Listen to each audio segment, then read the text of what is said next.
Ooh, and we are now live. So, this is a last minute AMA. I just thought it would be a bit of fun to hop on. So if anybody is around and want to jump in on the live stream, on the chat, by all means do. I'm going to stream to Facebook and over to YouTube. So we'll see how that all goes, whether this goes okay or whether it all goes a little bit squiffy. We'll see. So if anybody's there, just hop on in, say hello, the usual routine. You know how it all works. Just come in and say good afternoon, good morning, good evening, wherever you are. I'm just going to quickly check this is actually all working and making sure that I've got nothing actually coming through on my speakers. So if you are around and you want to join in, by all means do. There we go. I am indeed live over on the Book of Faces. Oh, I got a thumbs up already. Thank you very much. Hey, Dinesh, good to see you. Dave Newbury, a freelancer. Cool name. How's everybody doing? If you are on the old Facebooks and you're joining in, by all means, make sure that you sort of select the option so I can see what your username is. Otherwise, you will be known as Facebook user, and there might be lots of you called Facebook user who I have no idea who you actually are. So good to see you coming in over on the old YouTubes. Good evening. Dave Den, good to see you in. It's Dave Newbury, good to see you in. Danielle, good to see you. Phil Boyd, Ernesto, Robert. Hey, Robert, how you doing, man? How's that plugin coming along? Is it all going well? Hope so. Let me know in the chat. And we got Irich199, Chevalis, I hope I said that correctly. Hope you're all doing really, really well this afternoon. This is basically just me hopping on because there's workmen doing work next to the studio kind of thing. So there may be a little bit of background noise. So it meant that I didn't want to record anything this afternoon. So I thought, instead of wasting my afternoon, I'm going to hop on and have a chat with you wonderful people and see what you've got to say and any questions you may have. And as always, if you are new to the old live stream or if you've been here a while before, if you've got any questions for me, which I hope you will do, just make sure you put hashtag Q, that's hashtag the letter Q, just because it makes it easy for me to actually go ahead and filter those out so I can find out what you want to ask me. So hashtag Q just makes my life a little easier. So there's no real topic today other than hit me up with what you want to talk about. I'm more than open to talk about anything you kind of want, within reason, obviously. You know, anybody comes up with some strange ones, well, you know, you might get kicked out. Anyway, John, good to see you in. Ronald, good to see you. Perfect. Naeem, good to see you. Jacob, Tours and Travels of the World, thank you very much for popping in. And we've got, I'm never going to say it. I'm never going to say it because I will, no, I'm not going to say it. But good afternoon to you, sir. You know, we talked about this before. Hope you're all doing well. Michael Madelon, good to see you in as well. Ernesto, thank you very much, everybody, for joining in. So like I say, if you've got any questions for me, make sure it's hashtag Q for question, and we're all good. Robert, good. Thanks for asking. Working on compatibility for the new Elementor mega menu at the moment. You're going to have to hit me up one day and let me know exactly what it is you're kind of working on, and let me take it out for a test drive and see what it's all like. I'd love to see what you're doing. I'd love to see what any of you guys are doing, actually. If you've got any projects you're currently working on, whether that's plugins, theme development, websites, you know, any of those kinds of cool things, let me know. Share them in the Facebook group. Let's see what you're kind of working on, because it's great to get feedback, and I love seeing what you're doing. You know, it's always really cool to see, because as it is, I really never know what you guys are actually working on. So please do let me know. Okay, so what do we have so far? Well, first of all, let me just quickly say that if anybody saw the video I released yesterday, which was the sort of foundation one for working with ACF and starting to get working with that. Let me just pull that video up on screen so I can show you what I'm talking about. So we're all singing from the same hymn sheet, as it were. So we've got this video. If I just pop my iPad screen up, you can see we've got the Advanced Customs Fields video, which is this one in the bottom left-hand corner. Now, one of the questions I kind of got asked in that video, and I get in the sort of comment section there, is, will this work with so-and-so plugin? Is this going to be working with, you know, Elementor, or is it going to work with Brix or anything like that? Let me quickly just say that video, the whole point of that video, even though the sort of the latter third of it focuses on using generate blocks, the whole point of that video is it's a precursor to a lot more videos that will be coming on, not just ACF, but dynamic content in lots of different tools. So that's going to be, you know, Elementor, it's going to be Brix, it's going to be native sort of WordPress functions. We're going to take a look at build-in sites. We're going to take a look at specific features that I know people have, you know, issues with understanding how they all work. So this is the foundation. So it means that my videos can be more succinct, shorter, and don't need to have all of this basic same information being repeated over and over. It'll kind of point back to that video. But there's a lot more going on with regards to new content coming out for dynamic sort of websites, dynamic data, those kinds of things. So just bear that in mind if you do watch that video and you are interested in the dynamic content, that video is the foundation that's going to be taking on a lot more other things. Wesley, we've got a black screen. Now, are you talking about when I just had the iPad up on screen, or are you talking about the whole thing as a black screen? Let me know in the chat. Can everybody else see and hear? Does everything look and sound okay on today's video, whether you're on Facebook or you're on YouTube? I'm assuming probably most people are going to be on YouTube, but yeah, let me know. Can you see everything? Does it all look and sound okay? Please do let me know, just so I know everything is working okay. And as always, if you do enjoy these live streams, make sure you hit that thumbs up button, because it just tells YouTube that you like the content, you like getting involved, and all those kinds of good things. So please do hit that thumbs up if you enjoy. And like I say, if anybody could just let me know if everything looks okay, sounds okay. And I'm going to put my iPad screen back up again. Can you just let me know that you can see the iPad screen okay and everything looks, sounds okay, and you can see all the bits and pieces going on there, all that usual kind of stuff, as it were.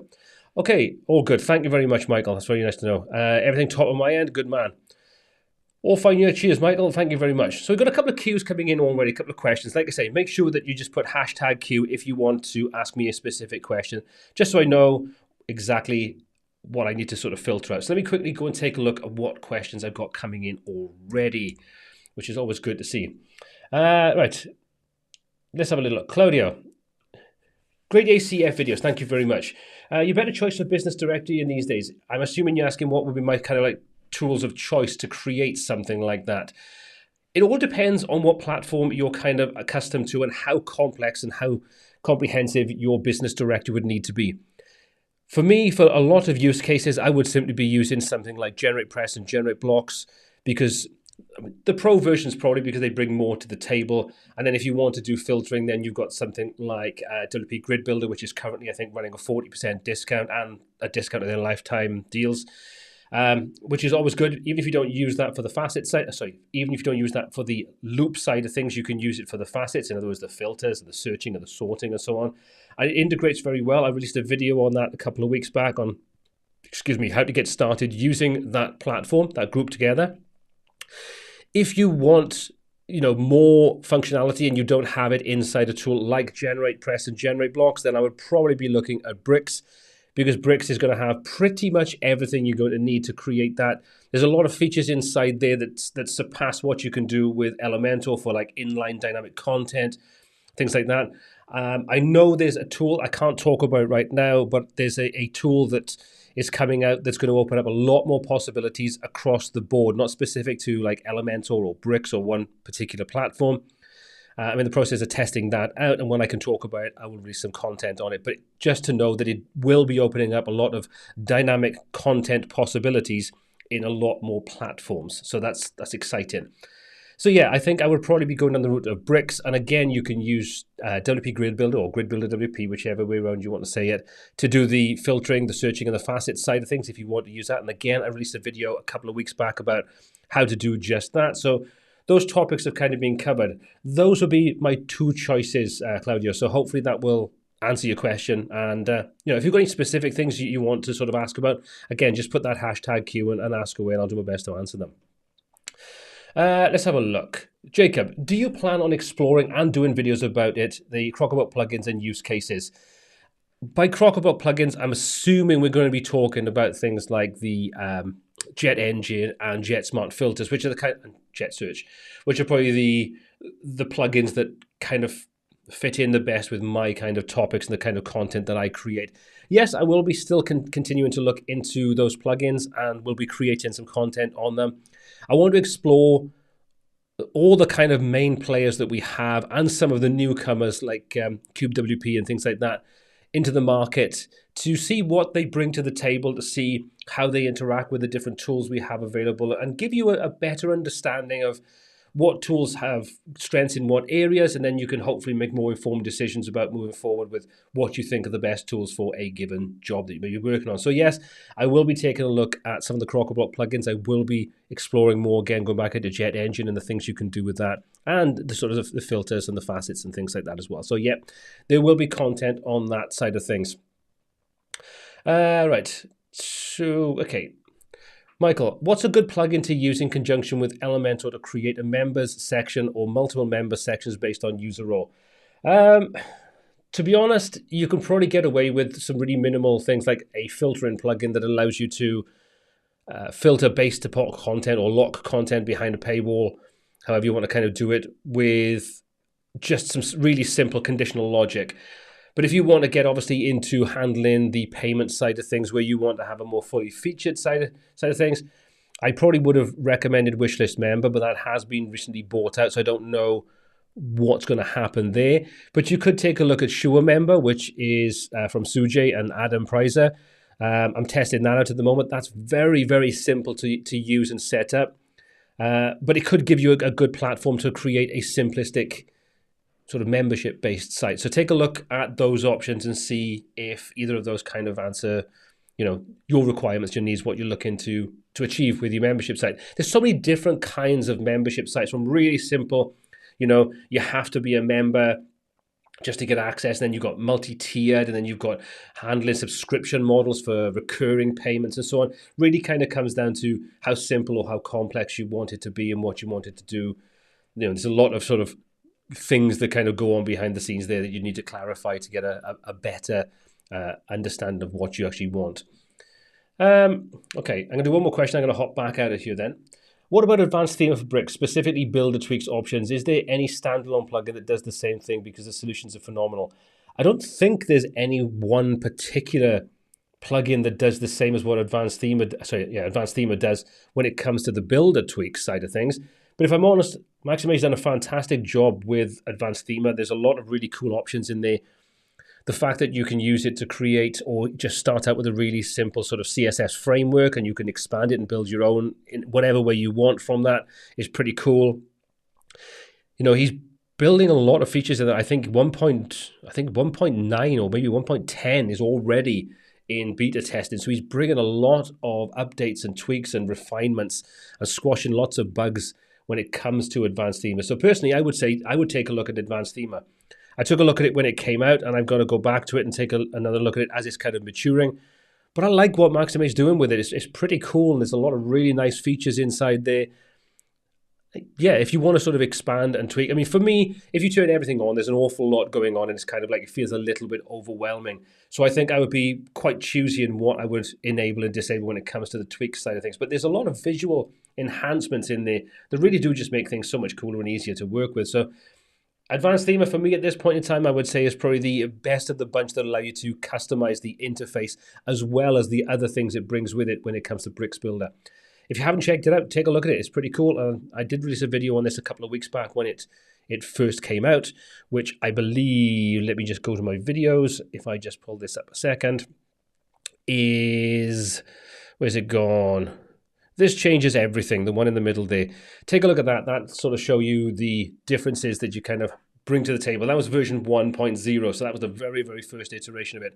And that was only a month ago, and like I say, we're already up to 1.09 or maybe 1.10. So there's lots of updates, lots of tweaks, lots of enhancements have been brought into that already. So it's definitely worth taking a look at. Okay, let me just hop back out of the questions a second. What are you lovely people saying? So again, anybody that's sort of hopped in now that's a little bit sort of later to the party, sort of hopping in, just make sure that if you've got any questions for me, anything you want to ask me specifically, #Q, so #question, #Q, just so I can quickly and easily spin through and find out exactly what you're asking me. But we've got a few more peeps in, so that's good to see. Who do we have in? John Hussey, good to see you in. We've got Elias, I think it is. Hope I said that correctly. Mark Ware, good to see you in as well. John, always a pleasure. Goran Atif, how are you doing, young man? Jean-Pierre, good to see you in as well. I see you around lots of different places when it comes to on Facebook. I was looking at a post earlier on today and thinking, oh, there's Jean-Pierre there. He's everywhere. Bit more prevalent now than Imran is. And let's be honest about it, Imran's every bloody way at the moment. Right then. let's have a little look. Jean-Pierre, you're gonna get me into hot water now. What's your opinion on Brizzy since you work with them? The fact that it updates so slowly. I love the tool, but I'm not sure it can handle on the long term with other ones progresses. Yeah, I think that's one of the biggest problems that I think has definitely come with Brizzy is that it is very slow to bring things out. For me, if I'm honest, I've always been more excited about Brizzy Cloud. I think what they've done was the right way to approach the cloud aspect and not how Elementor have done it, which kind of feels like a bit of an albatross around the neck. Good evening, Joanna. How are you doing? So I like what Brizzy are doing with cloud. I think that is the way they should move forward. I think that's where the best road ahead for them lies. We know that the page builder market is very, very saturated, and they're up against some big players, people like Brix, for example, people like Breakdance, Elementor, what they're doing now. They're all moving forward at quite a high rate, and I don't think Brizzy are keeping up in regards to that. But I think if they focus their efforts on the cloud platform, I think that's where they could make the biggest improvement in the platform. And I think potentially get the most users on board, because I think when you have that kind of platform like that, where you have more control over it, like the Apple side of things, I think you do have less potential for problems. And I think you can also be a little bit more strategic in how you build things and how you put things together. So, Jean-Pierre, I hope that answered the question. I like Brizzy. I like what they've done. I've always liked the interface and how quick it is to work with. I do think that sometimes there are a few too many clicks to do some simple things, like, for example, alignment. I don't think this has changed since I've taken a look at it a few months ago, but I didn't like the fact you'd have to click the alignment button several times to switch and cycle through the different alignments, where clicking and holding to drop down the option so I could then pick it in a more sort of, what we're used to when it comes to a normal application on your operating system. That would have been just a little bit more intuitive, a little bit more streamlined. But other than that, I think what they've done was very much a game changer, as it were, in a very saturated market at the time. And I think they should capitalize upon that. But I think it works better in the cloud context than it necessarily does in the WordPress context, because just the updates and all those kinds of things. I think the cloud platform is the better platform to move forward on, personally. And Jean-Pierre, you're saying you love the cloud platform and that's what you use, is not the WordPress version. And I kind of rest my case. It's like you probably had a better experience using the cloud platform than you may have had if you used the WordPress platform version. Even though they are very, very similar, probably like 90% the same, I think the cloud platform is the way they should progress with it. I think the WordPress platform, not so good. Ernesto, can I make a updated video about Brix Forge plugin with a use case? I've never actually created a video on Brix Forge, but I will be creating something on it. Because again, I've got lots of tools that I want to explore when it comes to expanding what you can do. Like, one of the things I like about Brix Forge is their new way of working with customizing emails. So like the animation side of things is cool, but like I said in the last live stream, I'm not the biggest fan of creating animations in websites. I kind of suck at doing it, but excuse me, I like what they're doing with the Brix Forge plugin. It's good to see that this is progressing, and I'm keeping an eye on it, and I will be taking a look at it, because again, much the same as everything, I want to go through and focus and not do what everybody else is doing on these different sort of platforms. Like Elementor, for example, there's a lot of content that's created that's very, very similar. The same goes with Brix. The same goes with, sort of Gutenberg type tools and stuff like that. I want to do something a little different and take a look at the tools that help you create things maybe a little differently. And Brix Forge is definitely one of the ones I want to take a look at. So there will be some content. It's not going to be an updated one because I've never actually created one on it. But I will look at a use case as well. So hopefully that will answer your question, Ernesto. And hopefully that'll make you happy that it will be coming. What do we have? By the way, Quickly is going live in 30 minutes, presenting the Mega Menu Builder. What's your opinions on Quickly's development from start till now? Are you satisfied with its features? If I'm honest, I haven't looked at Quickly over the last couple of months because my focus has been in other areas. There's only so much I can realistically focus on and create content that I think actually brings value and adds value. I liked what Quickly did. I like what Quickly is doing. I think the only thing is, and I was talking to a few other people about this a couple of days ago, Sometimes it feels a little bit overly complicated and sometimes maybe a little bit long-winded to do some simple things. But maybe that's more a case of my lack of familiarity with it. As with all tools, once you get used to them, you can be very quick with them and you can put systems into place that'll make things, sort of faster and smoother and more streamlined. I haven't had the time to do that. So my only opinion is from my limited experience of trying it out, I love the functionality they're bringing to it. The query builder, the integrations with ACF, the integrations with WooCommerce and so on. I think, they're definitely, Louis is definitely going in the right direction with what he's doing. And as I think still a one-man band doing it is admirable to see how much he's bringing to the table with that. But maybe there needs to be some more content, a more sort of like a simpler way of creating starter things, sort of just basic page templates and things like that. Or maybe I just need to invest a bit more time in actually learning it a bit better. But there's so many things out there that I want to try. It's like I'm a kid in a candy shop sometimes. That's my Americanisms coming out. Kid in a sweet shop if you're from the UK.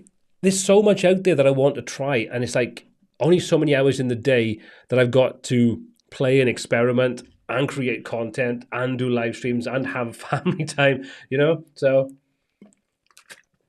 but I will be visiting a lot of these different tools. Hey, Phil, how you doing? Good, man. And Greg, good to see you in as well. Quickly, it's pretty cool, but holy hell, all the options. I kind of rest my case there. There are so many options. And I'm not the biggest fan of the interface. There's a big difference from the comments that I made right back at the beginning when this was originally on AppSumo for about 30 seconds. And they made some really, really good advancements. But I do find that some of the things are so small that I really struggle to remember where things are. But again, that's probably down to the fact that I just don't have the time. And it's not my only tool that I'm testing out, as it were, or using. If I invested the time in it, I would probably become much quicker, much smoother, much more streamlined in using it, and I would understand it a lot better. So no criticism on the platform, more to do with my lack of understanding of how it all works and everything. More kutches needed for quickly. Exactly, Michael. Let's get those Welshisms out there. For anybody that doesn't know what a kutch is a Welsh word for a cuddle or a hug. And it's just the best word in the world ever. Cuddles are okay and things like that, and hugs are okay, but kutches are the best. And if you're not Welsh, you're probably thinking, what the hell are you talking about, Paul? But Michael, you're onto the right track there. Okay.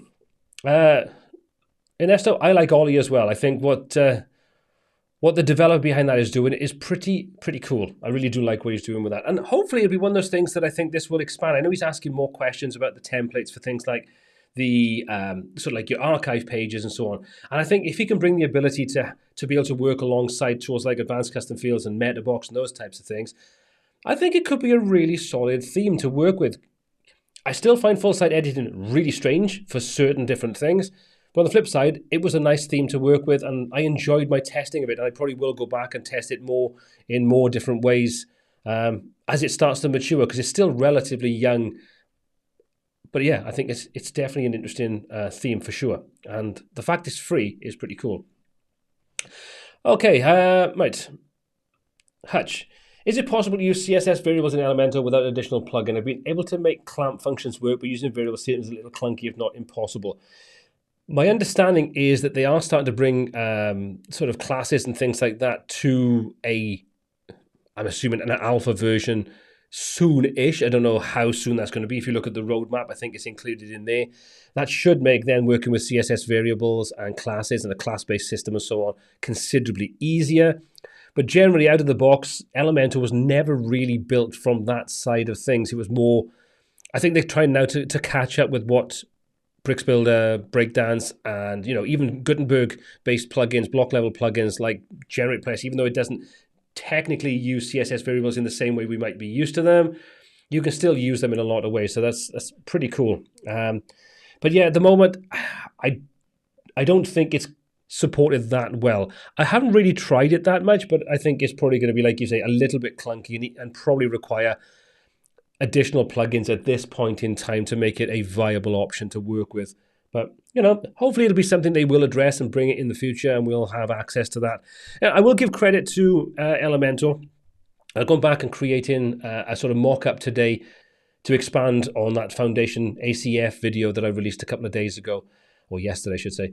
And there's a lot of enhancements that have been made. The interface now, the updates, that's actually looking pretty good. I noticed that the container element is now in release candidate, so that means it should be coming as a final non-experiment relatively soon. So that'll be nice, because that, as we've sort of talked about in the past, and I've talked with Imran about, that seems to be the block that's stopping a lot of these other things being released, like the loop builder and so on, and the sort of the nested templates. They all rely upon the container being the primary way that you build them. So while that's still a beta version or an RC version and a non-final release version, there's obviously potential for breaking changes being brought out and those types of things causing problems if you start to employ them, in live sites right now, which is why I generally don't tend to recommend that you do. So Hutch, hopefully that kind of answered the question. I would say you're kind of on the sort of the right track. It is a bit clunky. It was never really intended to work in that way, but hopefully it will be brought out and added to Elementor relatively soon. We can hope anyway. Yeah, exactly. The never-ending alpha IE containers. Although, if you notice now, they don't call it experiments. They've renamed it from experiments to features, I think it is. So maybe they sort of got fed up with the Slack and saying everything's experimental.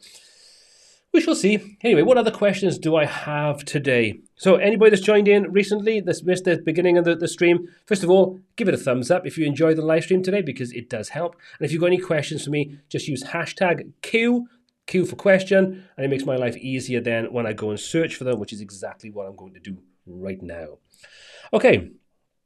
What is my whole optimization, image optimization process from photographer to website?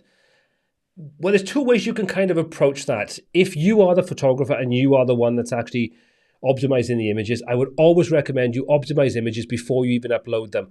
And it's good to have something on the server that can, maybe create WebP versions or create other versions of it, or have that little level of optimization for the multiple different versions that WordPress, inherently creates. But I would always recommend, always optimize before you upload. Use tools like Tiny PNG or Tiny JPEG, or there's lots of ones. I mean, Imran recommends, but I can't think what it's called off the top of my head. There's things like Short Pixel. There's lots of services out there that you can bulk upload as well. Even on free accounts, you can bulk upload maybe 10, 15 images, let it compress them, choose what kind of compression levels you want, those types of things, and then download them. If you want to do it on the server, which I wouldn't generally recommend, especially when you're on shared server, shared hosting, because that can really have a problem with resources being limited, and you can have problems with your site. It'll kind of get, well, I don't need to go into it. You can have problems. Then you want to take a look at something like WP Compress, again, Short Pixel, those types of tools, which you want them to ideally take the heavy lifting of the compression off your hosting and do it on their own service, and then push the optimized version back. WP Compress does that. Short Pixel does that, or it did do that with their CDN, I believe. So I would say that would be the way that I would look at it. If you don't optimize on the way uploading, then look for something that offloads the optimization process away from your hosting account, unless you have a dedicated server or a hefty server with on your hosting account. Get it sent off the server, have it done on their servers, and then pushed back to your live server. That would be the way I would approach doing it. So hopefully that helped anyway. Okay, what else do we have?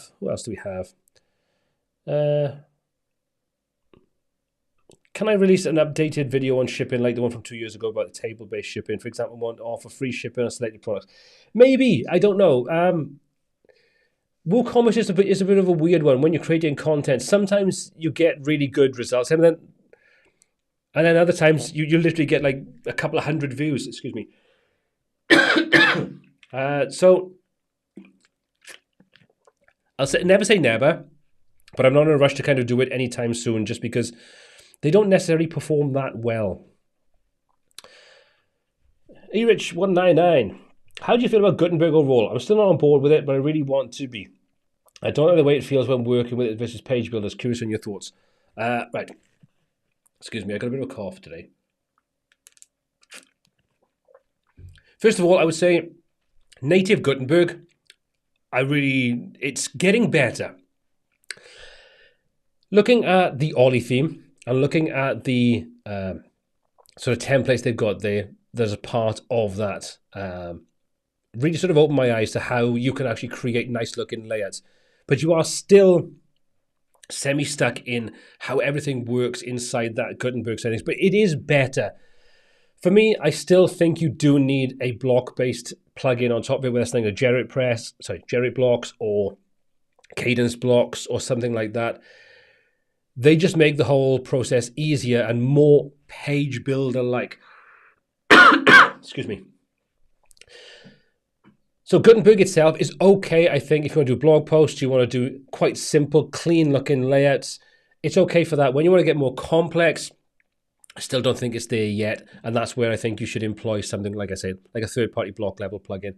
And there are some amazing block-level plugins that are coming out that really are very page builder-like, but they are operating fundamentally on the sort of the block-based premise as opposed to, you know, a page builder type premise that we're kind of used to. But as it is, straight out of the box, it's still not there. It's okay, it's getting better, but it's definitely not where we would like it to be.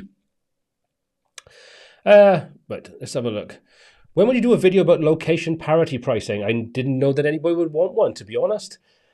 I've started employing parity pricing in my recent Figma course, my Figma to WordPress course. That now has parity pricing for the majority of countries.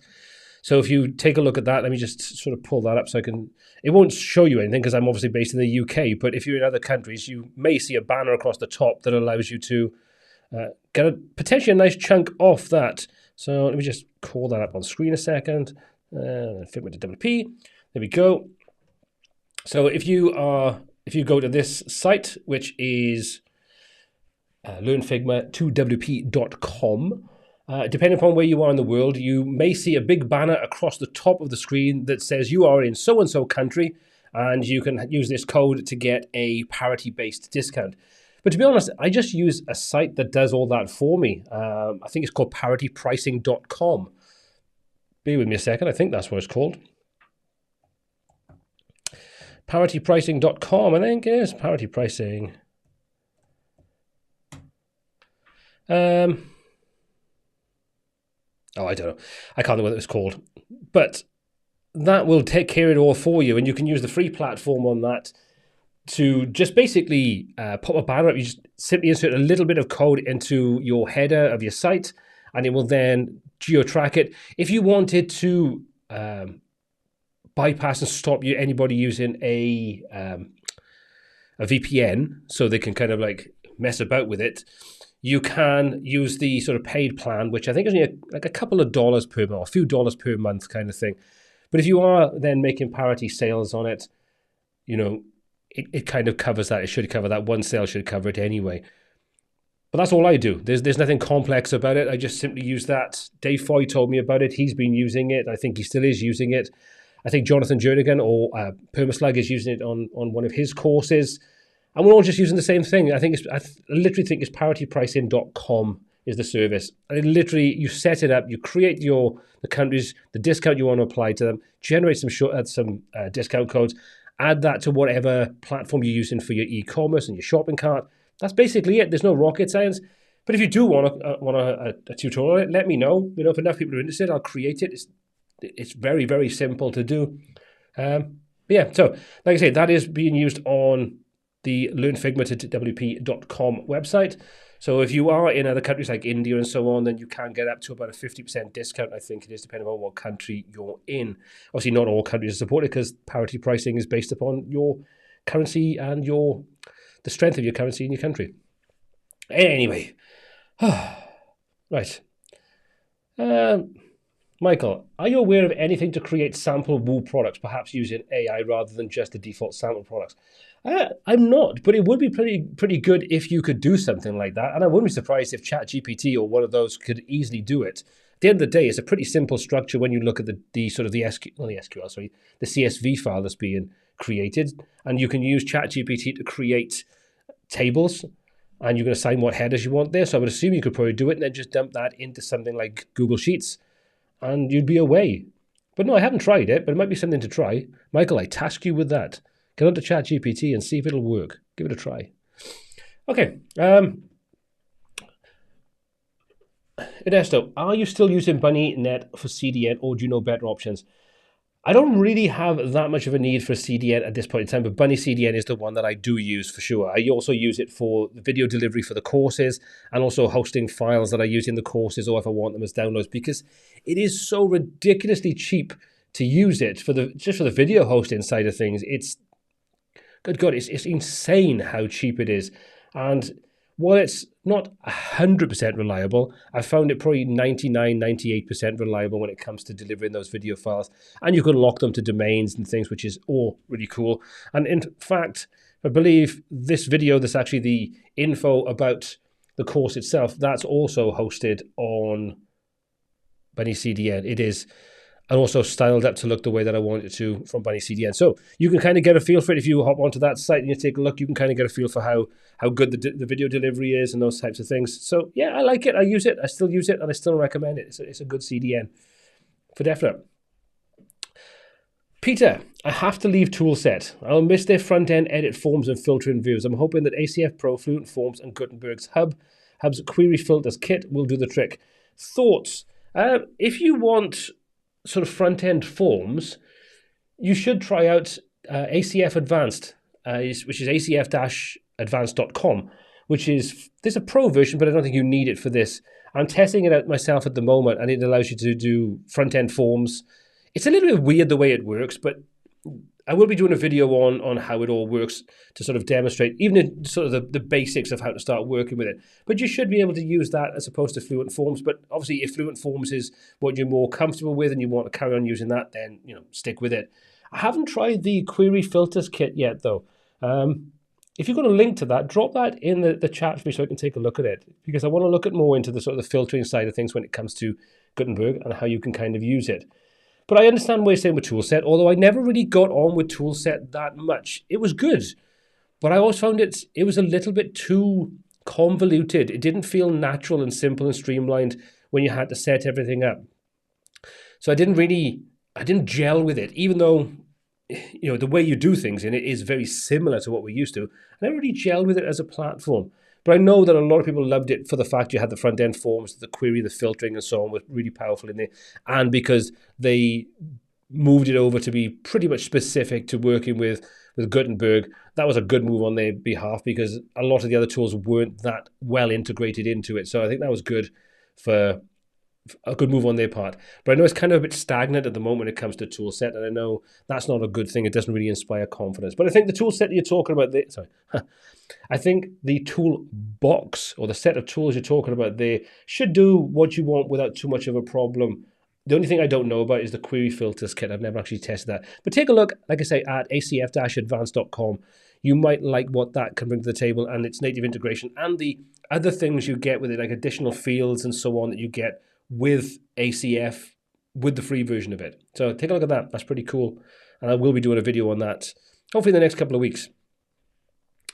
Okay, John, do you think Google Analytics need to update their interface and improve user info connectivity? I've never really liked Google Analytics.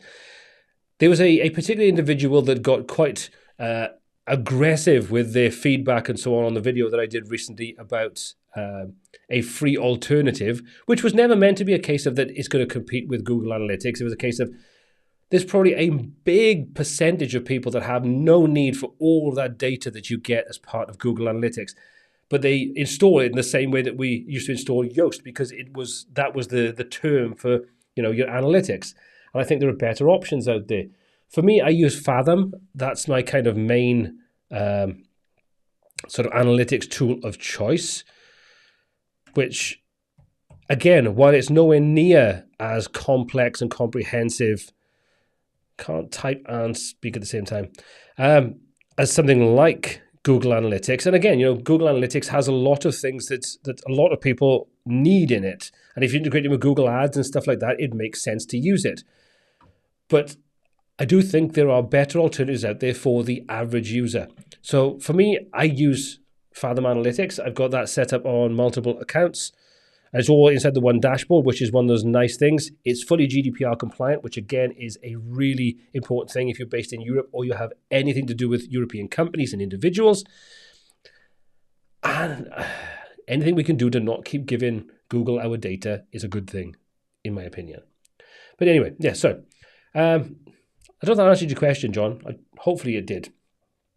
Okay, let's hop back out of the questions and let's go back to the chat. Good afternoon, Imran. I hope you're doing well. I hope I haven't sort of stepped on your toes when you're doing your live stream. If I have, just tell me to bugger off and I'll quit out. Anyway, Phil, what are we going to say on there? Get, put, patch, delete.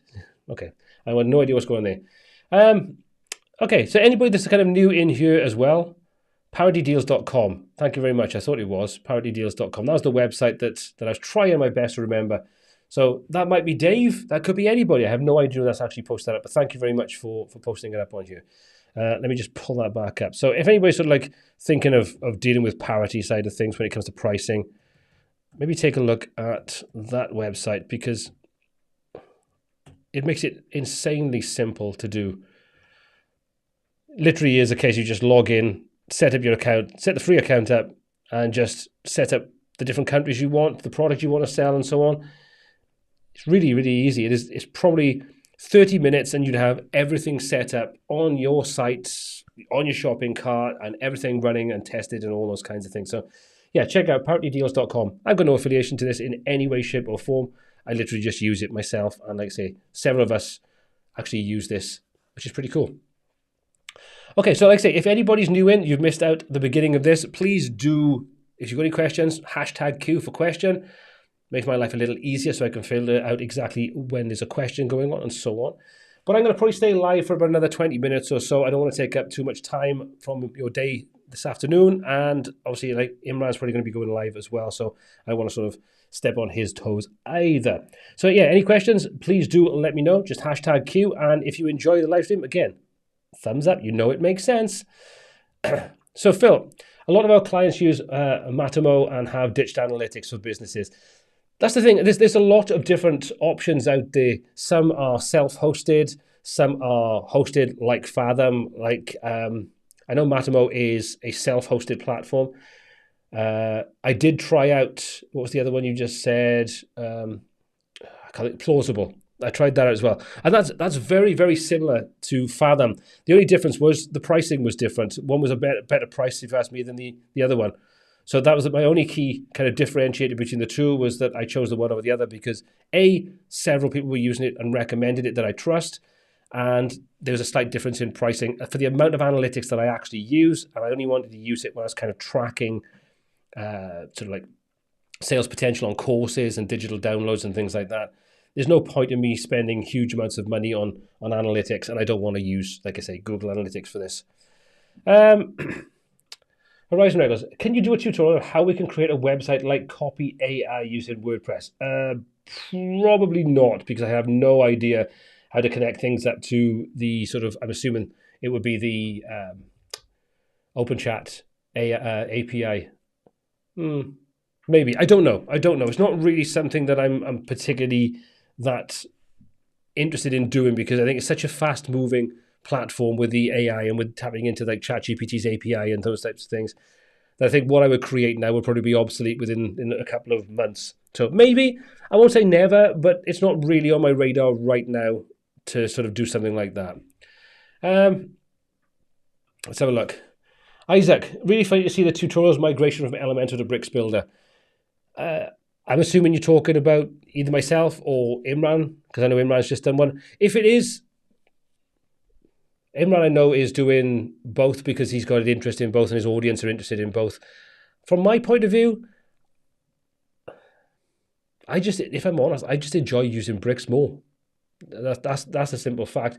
But I am still going to be doing content on Elementor. In fact, I'm currently working on one to release later this week to expand upon the ACF tutorial that I released yesterday. So there's still plenty of mileage, I think. And I said a little bit earlier in this live stream, Elementor over the last couple of months have actually made some really positive steps forward, in many different areas. Like I said a little earlier, because the container now is in RC, in other words, release candidate, that should hopefully mean that it'll be released relatively soon. And that would mean that we then have a lot of these things that are kind of waiting behind it should be able to be moved into beta and released a lot quicker, because that's kind of the bottleneck at this point in time. So I will still be doing content on Elementor. I know Imran will still be doing content on Elementor, but not everybody, because I think it's a kind of saturated market. I mean, it's the easy one to do content on because it has the biggest user base. So you can understand why people would be jumping on Elementor. And Brix is growing, you know. And I think Brix has a different kind of user base as well. You know, there's always an overlap. And I know we can say like, oh, Brix is aimed at developers and Elementor is aimed at, you know, hobbyists and new users and all this kind of stuff. But I think that different tools are used for different purposes. And yes, there's a lot of things inside Brix that make it a lot more powerful in comparison to, you know, some of the core features that Elementor had, even though that gap is now closing a little. They still have plenty of places, I think, to move forward. And if Elementor keep on going in the direction they're actually going in and listening to the user base, taking it on board, stopping building these stupid things that no one really gives a damn about, you know, notes and, you know, scrubbers and things like that, then maybe, you know, it'll turn around where a lot of people have kind of left it, and that'll stop them hemorrhaging those more intermediate to advanced users that are frustrated. But, you know, as long as they keep listening, I think that's the thing. If they learn anything from Brix, it's Thomas's willingness to listen to the community and listen to what the community and the user base are actually asking for, and not necessarily just putting in low-hanging fruit all the time, which, you know, up until this point in time, I think Elementor have definitely been guilty of doing that. You know, lots of low-hanging fruit saying, we've got new features no one cares about. So we'll see. I think that, you know, myself, I've probably been one of the biggest critics of Elementor. So, you know, I'm also hopefully big enough to turn around and say, well, actually what they're doing now is stepping in the right direction. And it is good to see them turning around. And maybe they've streamlined the people that were actually making the decisions, and they've looked at, thought, we need to start changing things. Whatever it is, as long as they keep doing it, I think there's definitely, you know, it's definitely the right thing to be doing, and it's definitely good to be seeing it. Anyway, that's that, hopefully. But I know, Isaac, that wasn't a question, but it just triggered me onto something completely different. Okay. Atif, there seems to be a rise in block-based editors. Do you see a trend here or a future for the block editor? I personally don't like to use it, but interested to see. Absolutely. I think the block-based editors, you know, things like Mega Blocks, I think it's Mega Blocks, and those types of things like Green Shift, Quickly is another good example, which are kind of like, to me, there's four parts to this. There's Gutenberg's native functionality, which we know is still lacking in many, many different areas, although it is getting better. Then you've got your sort of more user-friendly block-based tools, things like, you know, cadence blocks, generate blocks, those types of things. Then you've got the next level, which is the kind of intermediary between those types of tools and your page builders, which are things like Quickly, you know, those kinds of more advanced things. Green Shift would have more advanced features. And then you have your page builders, and we know there's tiers of page builders as well. So I do think these things are going in the right direction. There is that kind of hybrid approach, which I think is still in a real state of flux at this point in time, which needs to be made clearer, more streamlined, more professional.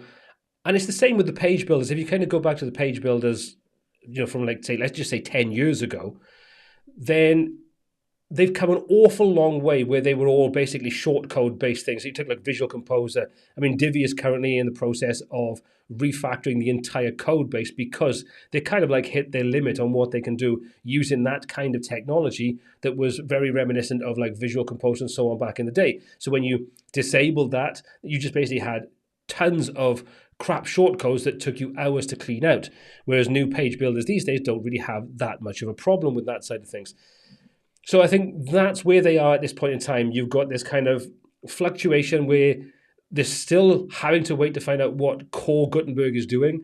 They're still trying to keep up with what you can do with the more intermediate advanced kinds of tools like page builders and so on. And there's this kind of like mishmash going on in the middle. And I think we'll definitely see some players coming out on top over the next, I would say, probably 2 years or so. And that will give it time then to mature considerably, I personally think, anyway. So Atif, hope that answers your question. And I know that's not going to make you like block editors anymore. And you either love it or you don't. And I was a big sort of like, I didn't like it at all. But starting to embrace it and look at how it's actually progressed. And this isn't the core version of Gutenberg. This is more like those block tools. There's a lot to like about what they bring to the table. You know, there really is. But of course, there's still nowhere near what you can do with something as powerful as Brix or Breakdance or Elementor, all those kinds of tools. But they will get there. You know, there will be that hybrid approach between the two that will get there. I think so anyway. Okay. Phil, I know you are one of those lucky folks that don't really have issues when it comes to Elementor. And again, we know that one of the biggest problems with Elementor is the problems with the plugins that kind of are there to augment what it's missing. And that's where the big problem kind of lies. So we know that a lot of the blame lies at the foot, or gets laid at the foot of Elementor, and it's not always their problem. But unfortunately, this is indicative, a big part of the fact that they're so reliant, and they have been so reliant upon their third-party ecosystem that's kind of propped up a lot of areas that when updates come out, there's always the potential to have problems there. So it's like, it's the Achilles heel of Elementor or any platform that have, you know, a big third-party ecosystem that supports a lot of what needs to be done with it. So, yeah. Okay. Do we have any more cues that I can take a look at? Okay. Let's scroll on through. Phil, are you aware of any incremental WordPress backup solution that replicates Blog Vault in your on-server environment? Not really, not incremental side of things. I mean, to do with something like that, you might want to take a look at, I mean, are you talking content incremental, or are you talking sort of like update incremental, as in like when there's new updates brought out? If you're talking about updates and things like that, then WP Vivid Backup, the pro version of that has the option, which I use all the time, to take incremental backups whenever you update themes and plugins and anything has to go with it. So if anything happens, you can roll back, and that's really easy to do. But not a content side of things. I've never really had a need for that side of things, because I've got regular backups being done on-site, off-site, and those types of things. So if anything kind of happened, and I don't put content out that regularly to have to worry about it. So no, I've never really had a need for something like that. So yeah, sorry, I don't really have an answer to that one. Sorry, Phil. Okay, let's have a little look. What else do we have? I think I've cancelled all those questions there. Bear with me a second. Let me just quickly run through, make sure I've covered all these questions. Islam Habib, what's your opinion about ACSS? Will you possibly make a tutorial about that? When it comes to sort of frameworks like ACSS and the sort of frames sort of add-on, and the fact that they've just bought out Plaster, which is a good thing, I like what they offer. The only consideration, so the only concern I have is the time invested, or the time that needs to be invested into learning. But I think with Plaster being bought out, and if you don't know what Plaster is, it basically allows you to take ACSS, which is a sort of CSS framework with lots of CSS-based sort of classes for various different things, like for your spacing, for your typography, and all the things that you do, you know, on a very sort of repetitive basis when it comes to designing things. This will now make it considerably easier, because instead of having to memorize the structure of those and potentially get syntax errors where, you know, whatever, Plaster kind of gives you a visual way that you can literally just click on what you want and it'll put that CSS code in there. I think that was a smart move by Kevin to buy that out, because I think that's an area that was weak when it comes to ACSS.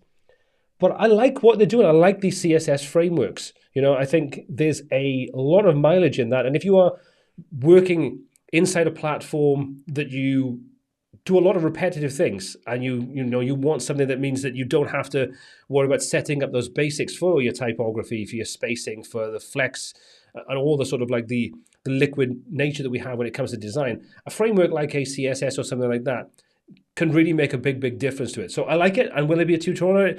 I'm testing out ACSS Framer, and I've got to install the Plaster version now, or the updated version, so I can test that out as well.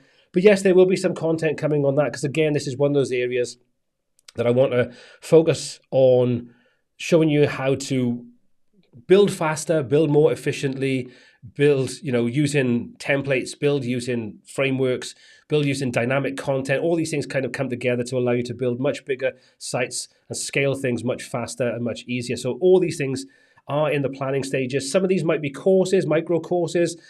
I don't really know yet how I'm going to kind of go about it, but there will still be tons and tons and tons of YouTube content, your typical free YouTube content that I've already been putting out. So yes, I like it. I like what it brings to the table. I like what it's doing. And yes, I will be creating some content on it in the immediate-ish future. So there will be more content on that. Mohammed, will you be doing on the Loop Builder more on making filters? I will be creating a video releasing this week, which will be on the Loop Builder, but this is more to do with dynamic content, so to show you how you can combine those things together. I think when it comes to filter side of things, you kind of settle on what you want to use to create those filters. For me, I like Grid Builder WP. Search and Filter Pro is good, although not the easiest, but again, I'm waiting for the developer behind that to release version 3, which should be a big step forward. There's Facet WP as well, which is another option. Once you kind of settle on those, I think that's where you're going to have your filters.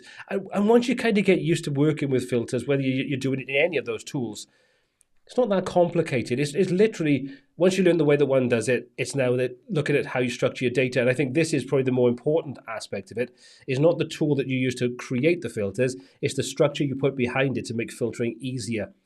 When to use taxonomies, when to use tags, when to use categories, when to use all these different things. All these kind of factor into your filtering, your searching, and all those kinds of things moving forward. So, maybe I'll do something more on more advanced ways of structuring and why you may choose one method over another. When it's a good time to use taxonomies as opposed to just using something else, those kinds of things. As always, whether you're watching this now or watching the replay or, you're part of the Facebook group and so on, let me know if those kinds of things would be interesting to you, if you find them useful, because I like to be guided by what you need. So I do have tons of ideas, but I don't always do anything with them because I don't know if there's enough of an interest out there to make it worthwhile doing. So let me know, as always, let me know. Okay, keys, what we have. Do you still design websites for desktop first or mobile first? And do you bother with tablet breakpoint design? It really would depend. I mean, for my own personal use case, because I don't really work with clients anymore, I tend to sort of work desktop first.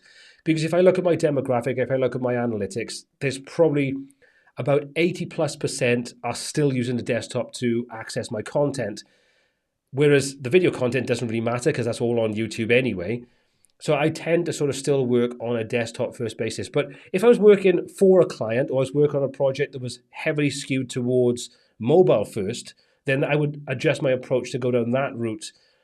With regard to breakpoint design, I still use it at this point in time, but I've also been looking into working with the more flexible side of things where we kind of move away. I think the term is kind of iterative design, if I could speak, which means that we're a little less kind of stuck on using breakpoints, which are kind of arbitrary values, and we have more of a flexible design or fluid design that will scale. Because let's be honest about it, there's a multitude of different resolutions when it comes to retina displays, when it comes to different devices like your tablets, your phones, all those things. So many different resolutions that using arbitrary values is still kind of limited in a lot of different cases. So I think looking at iterative, and I might have the word wrong here, but I'm pretty sure it's iterative design, means that you move away from reliance upon those breakpoint designs and you kind of have more of an overall fluid design ethos. That's what I would probably say that I would look at doing more so now if I sort of had to do more in the mobile first approach. Hope that answered the question. What, according to you, are the limitations of full site editing? One, it's just bloody confusing. I was watching something the other day that Jamie put up, which I think was probably an answer to the video I released on Ollie the other day, where you've got your full site editing templates and you've got a homepage template, which has your homepage design on it, but you shouldn't use the homepage template to put your homepage design on it.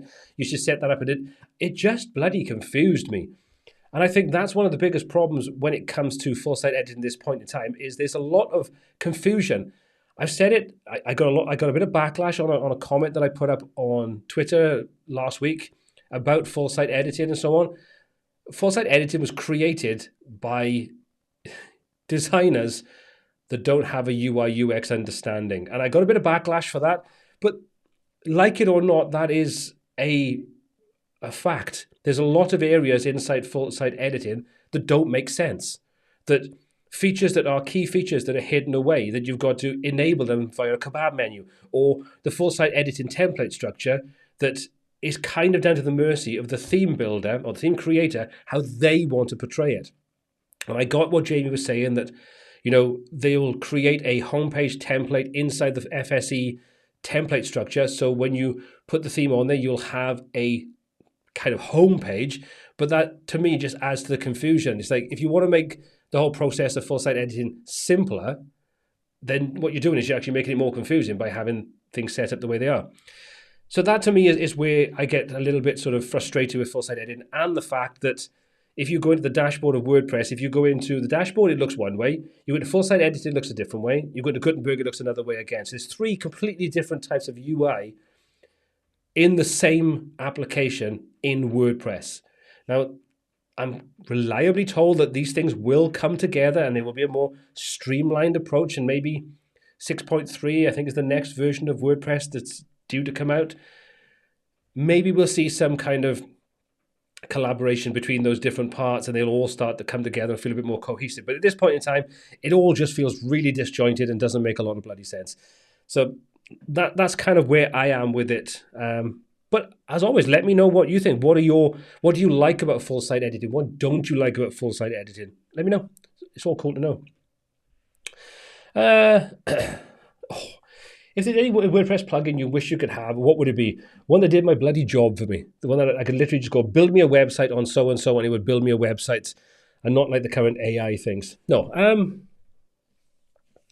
I don't know. I've never really thought we really need a plugin to do that. I looked at things and thought, well, why is it done that way? Or that's missing from that plugin, and that doesn't make a lot of sense. But I can't say there's one specific thing that I think I really would want a plugin for that. I'll have to think on that one. Oh, thank you very much for the super chat, Mohammed. That's very kind of you. Yeah, Phil. But Phil, what would be yours? If you had any WordPress plugin that you wish you could have, what would yours be? Let me know in the chat section, because I would love to know. And anybody else, if you had one wish for a WordPress plugin, what would it be? Let me know and let Phil know. Cool question, though. Arno, talking about mobile first, have you come across a WordPress tool that allows to bridge over to native apps? You mean convert a sort of website to a sort of standalone native app?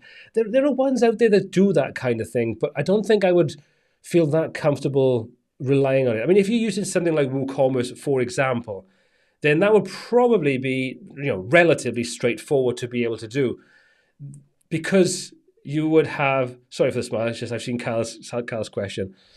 You would have a platform that's a consistent platform.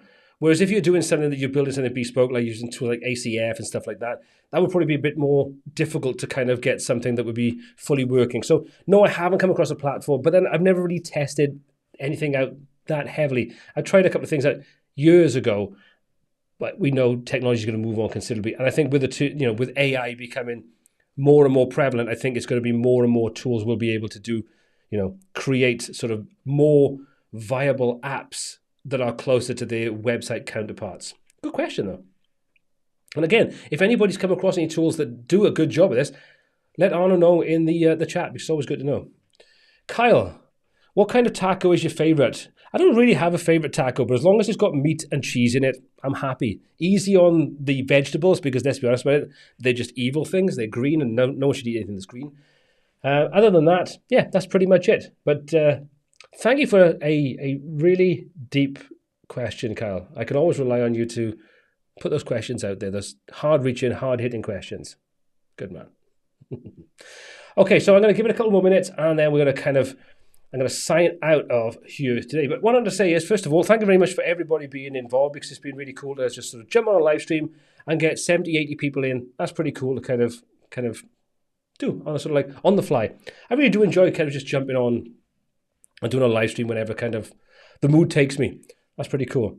I want a WPS chatbot. It would let me talk to you all the time. Oh, good God. Does anybody really need that in this world? I can talk enough for myself. I don't need a chatbot to do it for me. Anyway, Phil, hit me up anytime. I'm always happy to have a chat. You know that. Anytime. Kyle, you don't discriminate. Any taco is a good taco, man, isn't it? Okay, so I'm going to say, well, I've gone on to Michael's question in a minute. So, any new Brewdog discoveries lately? No, nothing at all. Oh, hang on. There was not as much a new one. I think it's I can't think of the name of it. But the one I would tell you not to try, and I think it's a Brewdog one, is the Barry Island one. That is horrible. That is not nice. But other than that, no, I really haven't been drinking much, to be honest, lately. I've been out gigging on the weekends, and because I'm driving, I don't tend to drink then at all. But now you're making me think about it. Oh, man. And then Robert comes back. How have you been feeling since you cut back on the alcohol? I recently did the same thing, and it feels great. I've never been a really big drinker anyway, Robert. To be honest, it's not really a difficult thing for me. Going out and sort of gigging now most weekends at the moment anyway, just means that because I'm driving, I don't tend to think about drinking anyway. You know, I might have a shandy, but most of the time I just drink water. But in general, when I kind of cut it out, I do tend to feel better for it. Just generally better, you know. And a little bit sad. Well, that's depressed me now. No, I'm just joking. Yeah, you do tend to sort of feel a bit better for it. So good luck with it. I would say stick with it because it does make a big difference. And then you just enjoy it a lot more when you do have that time to get together with friends and family and you can have a drink and you can just enjoy and then just go back to being non-drinking. It's all cool. Right. MD, and I asked this question if I can. Candy kittens for the win. Oh, man. I think I've tried that one. I'll have to give it a go, though. What do you think about the idea of making an API out of a site with a fairly large database and offering it as such to those interested? And how complicated is the creation of the API itself? I've never actually created an API, but I can imagine there's going to be plenty of tools out there that would help you do it. And if not, let's be honest, ChatGPT could do it all for you anyway. I suppose it all depends on the database and how resource intense it would be to be able to, you know, sort of maintain something like that once you start to get a ton of API calls on it. I don't know. I mean, it's one of those things that I would say you'd have to try it and see how viable it would be and what kind of resource hit it would take with a limited number of users. But yeah, it's not something that I've tried, if I'm brutally honest about it. But good luck with it. Let us know if you do try it. Let me know how you get on with it because I'd love to know. Right. Have you tried Northern Monk Rocket Lolly? I think I have. I tried Northern Monk. That is quite nice. I also like the California IPAs as well. They're quite nice too. Are the default image settings relevant in the days of page builders and blocks? Probably not so much so, no. It is useful to have the thumbnail, I suppose, but other than that, not really. Excuse me. Oh. But again, it depends on what you're doing. If you're relying upon, you know, page builders, or if you're doing just a theme, there's lots of use cases where it can be useful and other times not so much so. Okay, my lovely people, I'm going to call it a day there. As always, thank you so much for spending the time with me this afternoon to kind of go through and have a little chat, little Q&A. I'll probably come on next week at some point and do the same thing. I have no idea what day, and I'm not going to sort of limit myself to a particular day because I think it's just fun just hopping on. But thank you so much for all your questions today, all your feedback. As always, been an absolute pleasure to spend a little bit of time with you guys. Hope you have a fantastic afternoon, evening, day, whatever time day it is, wherever you are. Look after yourselves, and I will see you all very, very soon. Take care now.